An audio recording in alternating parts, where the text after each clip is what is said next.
Bonjour et bienvenue aux méditations quotidiennes au féminin.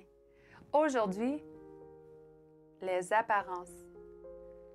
Il est écrit dans Matthieu 5 au verset 28 « Quiconque regarde une femme pour la convoiter a déjà commis l'adultère avec elle dans son cœur. » Le jour où elle est sortie des mains de son Créateur, la femme était parfaite, non seulement physiquement, mais aussi mentalement et spirituellement.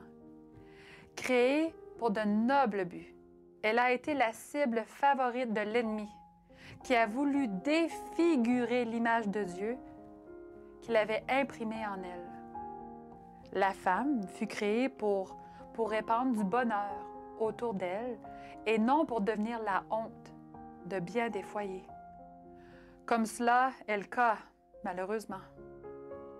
La Bible rapporte bien des exemples de femmes qui se servirent de leurs attraits pour détruire, pour séduire.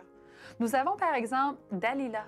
Vous savez, cette femme extrêmement belle, intelligente aussi, méfiante, cupide et cruelle, qui réussit ce qu'aucun homme vaillant n'avait pu faire.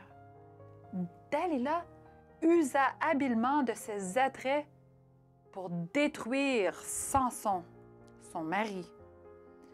Elle se joignit à l'armée de l'ennemi et elle causa la ruine du libérateur connu comme l'homme le plus fort qui ait jamais existé.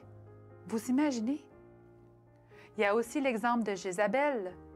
Selon le récit biblique, exerçait une influence si négative sur son mari que ce dernier se mit à faire le mal. Car elle l'excitait, elle le manipulait. Vous pouvez lire ce récit dans 1 Roi 21 au verset 25.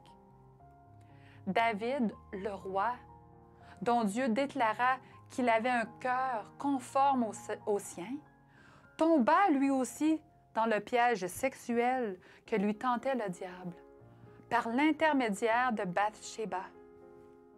Évidemment, de nombreuses femmes, au cours de l'histoire, ont ainsi causé la ruine d'un homme.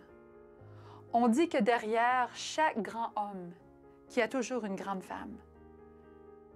Mais ce n'est pas moins certain qu'à l'origine de la ruine d'un homme de talent et découvre l'influence mal intentionnée d'une femme sans scrupules, qui a délaissé le but de Dieu pour sa vie et qui s'est délibérément rangée du côté de l'ennemi. Le Christ nous a pourtant avertis que quiconque regarde une femme pour la convoiter a déjà commis adultère avec elle dans son cœur.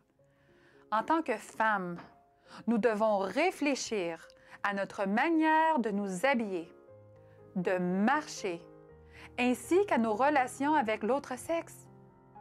Faisons-nous preuve de respect envers Dieu, envers nous-mêmes et envers l'homme, chef-d'œuvre de la création divine?